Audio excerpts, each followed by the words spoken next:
কি বলবো শাহজাদা, মমিন খাতুন যুদ্ধে এসে বেইমানি না করতো, কারণ বাঙালির একটা চুলো করতো না। আমাদের আটটা দেই, আমাদের আটটা দেই, বাংলার আকাশ বাতাস কে করতো এখানে ভ্যালু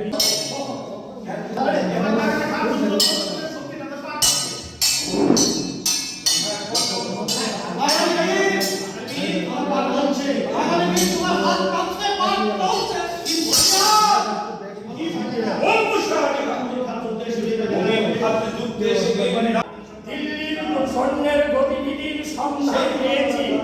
সেই খোদা তাআলার দোয়ায় আমি এই সংসারকে